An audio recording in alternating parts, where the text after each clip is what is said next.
Learned from the lesson. Live in the hills, but I still get a spread. Started with a little, but I still reinvest it. Fear how I feel, then you feel like a blessing. I just want the lesson, I just want protection. I'm up and I'm down, but they sound like progression. Farmer never plans if he waits for perfection. Finger to the down. All right, ladies and gentlemen, I got your watch list coming in on August 30th, 2021, and we are entering the month of volatility. And I got 3 stacks that I'm looking at coming in tomorrow, as well as a big play. We probably turned about $50 into almost $1,000. We're going to go over that, but do not forget what we saw on Friday. You got Jerome Powell. The S&P hit new record highs, I think almost every market except the Dow, but it was an overall bullish day. The market got exactly what they were looking for. They're defining it as a dovish taper. Nonetheless, though, it doesn't mean we are out of the clear just yet, and the market is already focusing on a key factor that we are going to get this week with the jobs report. So we got a lot to talk about. I want to go over everything that happened yesterday, what happened over the weekend. There's a lot of developments from Afghanistan all the way to Hurricane Ida and how that's affecting commodities and oils,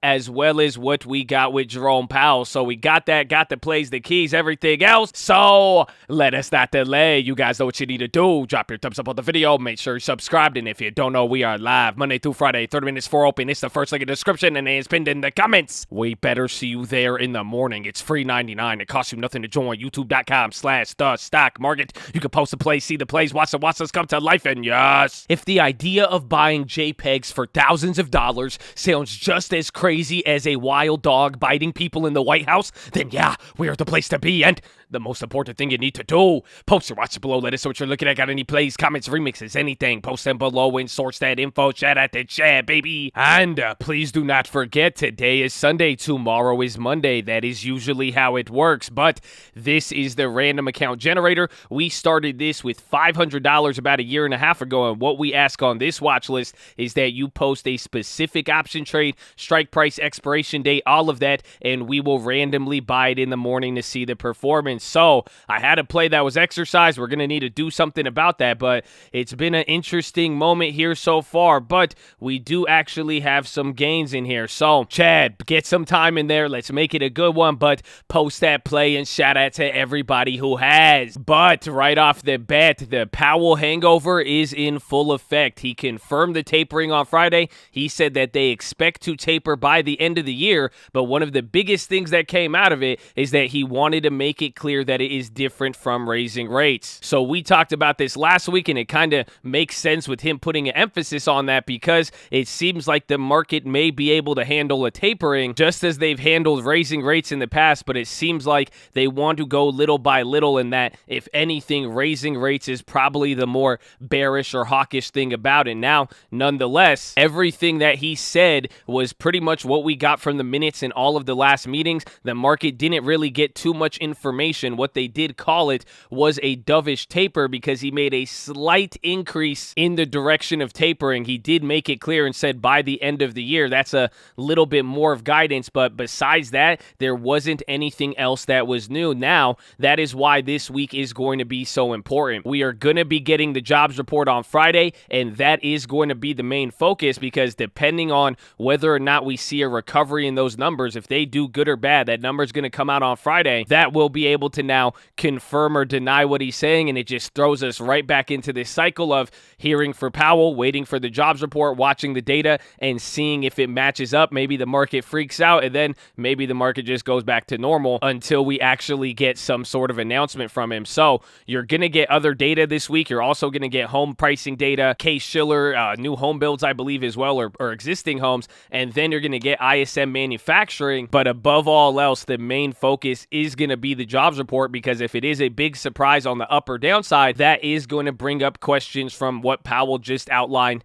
and what he has just said. Now, coming into our first pretty picture here, it relates to the next key because as we enter September, if you remember how last Jackson Hole played last year, it was an interesting effect. There was a lot of volatility. This is now going to be a very interesting month. So the question is, do we get a move before or after the September option expiration? And like I was saying with the last point, as we start to get data and economic data, it's pretty much going to confirm or deny everything that Powell Powell has been saying. We'll see the market reaction, but as you could see here from the pretty picture, what makes this so important about September, this is highlighting the option, the call volumes, and how things have played out. And like we've been discussing here, it seems like most of the bigger option or market moves, given the rise of option trading, it has led to bigger moves only occurring, or the big market moves happening on the monthly expiration date for options. So as we start to get into here next week, we're going to have Labor Day, a day off. We're going to see this data. You're seeing even what we were coming off the last few days, and now some of these other external factors. Depending on how that plays out, we really want to watch, is the market going to fall in line with that and kind of move around the expiration? Otherwise, if it does happen beforehand,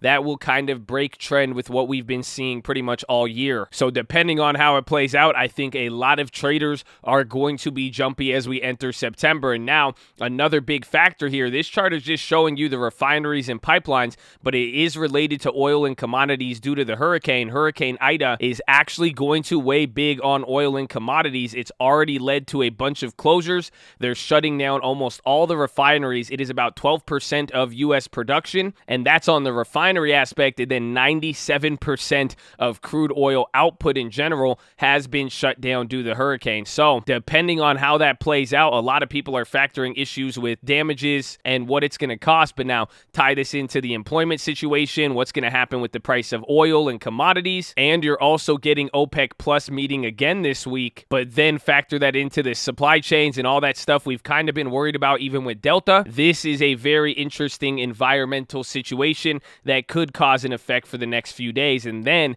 tomorrow you are going to be getting the last few days of Afghanistan, or that's the deadline. So depending on how that plays out, that will also be key to watch. But pretty simple as far as what to expect tomorrow. If anything does play out, we will see. The company news and events that we got this weekend will also give us a little bit of insight. But now following Powell, the next few set of opinions and ideas that get supported by the data, that is going to be the key to watch. Now, coming into the company news and events, I wanted to put this one first because I think it's important. We've been watching it a lot, but now there's a lot of things happening over the weekend with Afghanistan, the hurricane, and then everything with Powell. But the China crackdown is continuing. They started a 2-month campaign to crack down on commercial platforms and social media accounts that post finance-related information deemed economically harmful. So the onslaught of regulation in one industry after the next, they are now attacking the finance people. Imagine that in the United States. That's an interesting one. They already clapped crypto, and crypto got over that, so that one's interesting. But the biggest key here, they are not stopping, and that is going to be key to watch. And then another one,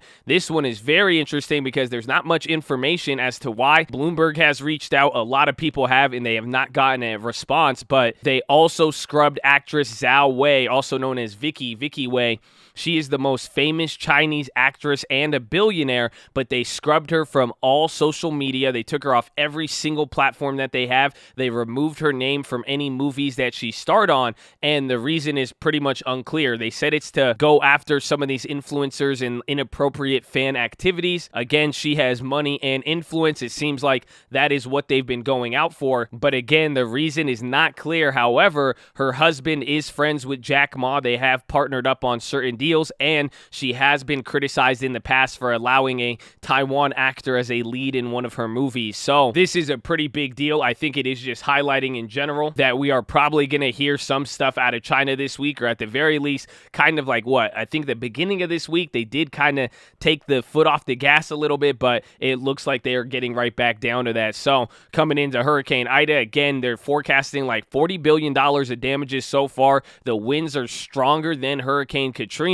So a lot of people are worried about it. And as far as what it's doing to the oil production, it is hitting again 95.7% of crude oil, and then 12% of U.S. refining output has now been shut in. They are not able to produce, and then depending on what happens afterwards, we will see. So that one was key coming into the NFTs and crypto. August was actually the biggest month for NFTs, so kind of didn't feel like it. We've been talking about it. I know I just got into some of them, but I definitely feel like we heard a lot more about it in the beginning of the year. But looking at the amount of money, I believe it was like $2 billion, and then even OpenSea has had one of its most active months here. So that was interesting. But now also on the bigger dogs front, it is looking like Ethereum competitors have been the best performers in August, with many of them tripling. And Bloomberg Analytics is noting that crypto application downloads like Coinbase and any of those apps, they're now actually getting back on the incline after going on the decline from that May crash and everything else we saw at the beginning of the year. So as we get into September and everything else, it'll definitely be good to watch, and we'll see if that news kind of factors into Coinbase. But now jumping back to the China front,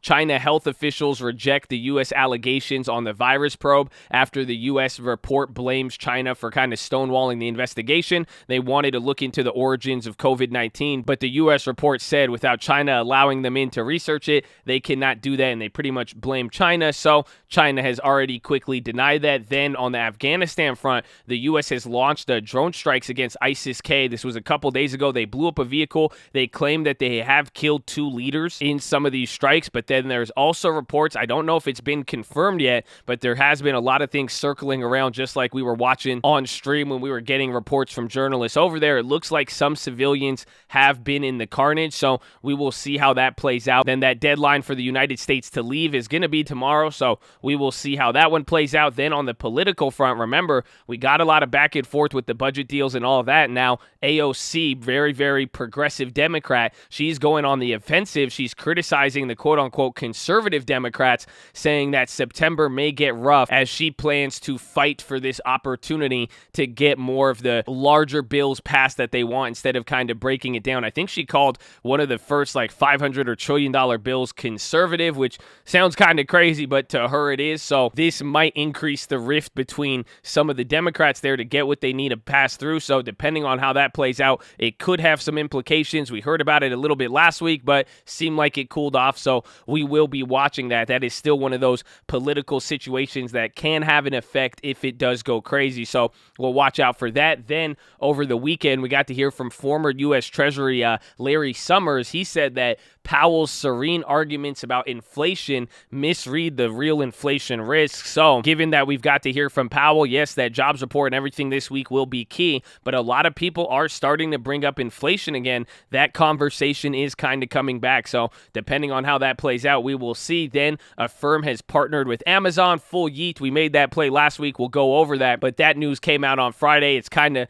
continuing this month-long trend of all of these buy now, pay later companies. So we'll see how that plays out. Then you are going to get some earnings out of some of the big China banks, as well as Macau hotel occupancy numbers, and then the China PMI. So we got to be on the lookout for that. And then finally, OPEC Plus is going to be meeting in Vienna to set their production levels. Remember, last time they met up, they made a little agreement so that they could push it back to here. Well, we're getting back to that, and we will see what happens. But all in all, we got an exciting week. Depending on how everything starts to play out, it's looking like it's going to be an exciting month, so I hope you're ready. But that is pretty much it. So let us get into the plays. So right off the bat, I got 3 or 4 different plays that I'm going to be looking at. Again, really depends on how we get moving for this week and all of the stuff that could play into it. But the first play is going to be a firm. We got that news on Friday. It is already a big moving stock. Again, it has been kind of pinned at that level. That is what we talked about when we first made that play. You could see it really hasn't moved much on the 100-day, but when you really pull it out, this IPO, I mean, it had the ability to move 50% in a couple of days. So it's a new IPO. It's been up at a high price. I believe now it's probably going to open up around 100. So that deal was very, very good. You could see the after hours move. So I'm really, really liking it. And I'm pretty much saying we already got our plays. We bought it last week. If you guys don't remember,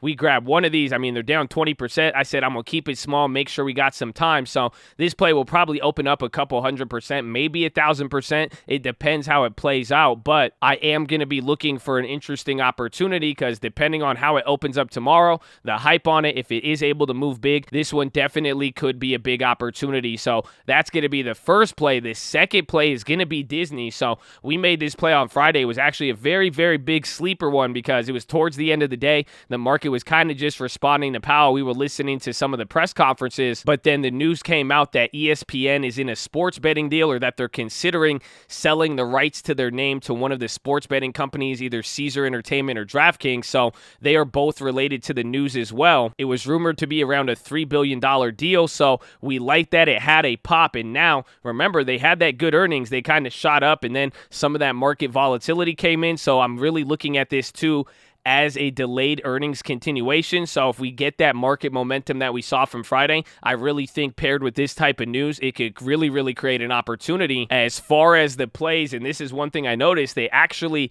held up coming into the weekend, but when that news came out, we were able to play it. It was a small little run up, but I bought 10 of the next week, September 3rd, so I believe that's this week now. Got the 187.50 calls. I paid about 13 cents. It shows a market order, but then I sold 5 out at 26 cents just 5 minutes later or 3 minutes later, made the play free, so now I'm still holding them. But like I'm saying here, you can see they still held up 157. I believe now is probably like $8 or $7 out the money, so not too bad. We will see how that plays out. Still a 5% move, but it had the pop-up and it held, and I just really think a lot of eyes were not looking at this one, so we will see how that one plays in coming into tomorrow, but I think that one will be a good one. Then for the third play, Ford and GM, they've been pretty quiet the last week. I mean, we did get some of those lightning numbers from Ford, but this stock kind of just woke up a little bit, but now you are going to be getting auto sale numbers later this week, so that one could be a boost. And in general now, I'm kind of looking for one of these value rotation trades to come back a little as people start talking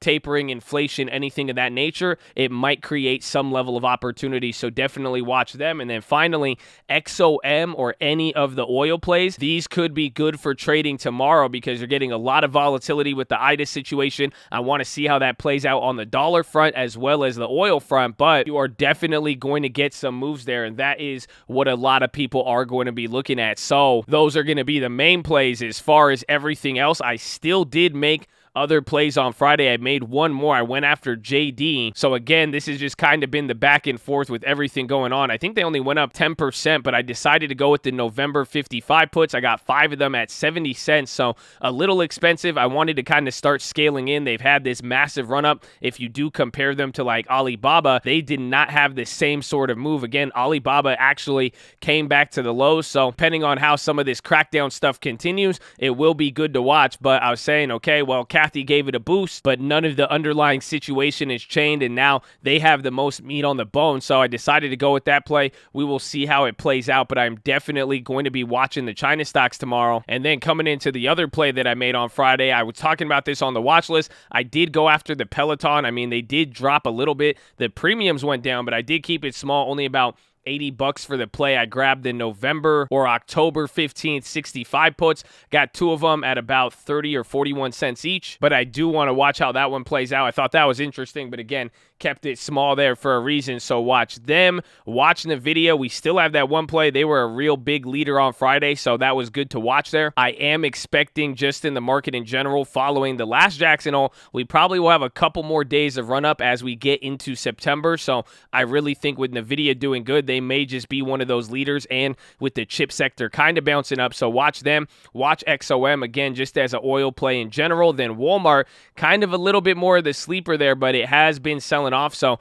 you got to watch that one and be careful. Again, Disney now, if that one does wake up, that would be good. And even watch the sports betting companies like DraftKings. Then we got CRM. They had the earnings. They sold off the last 2 days. This is a big market leader in general. It weighs heavily on the S&P and Dow, so they're coming off that good earnings. I want to watch them. And then Affirm, like we said. Then coming here into the other chart, I want to watch Myrna. I think there was another update on that Japan situation and all of the batches and what happened, so I'm going to be watching that. We have our play. I think it expires this week, but it may get a little interesting here. I'm definitely going to be watching that one. Then you got SPRT. We talked about this. I know a lot of you called it out. We brought it up on the Friday watch list, and sure enough, this was the leader. Depending on how the market trades tomorrow, I'm really just going to be using this one as like a small cap gauge to see, do people rush into it if things get quiet, or if things get really active, do people start going for some of the other bigger names? So watch out for them. Watch out for Coinbase. Again, the app space and how everything, or the crypto space and how the apps are increasing in value, or the amount of downloads. This is what I want to watch tomorrow. It's still been on this range.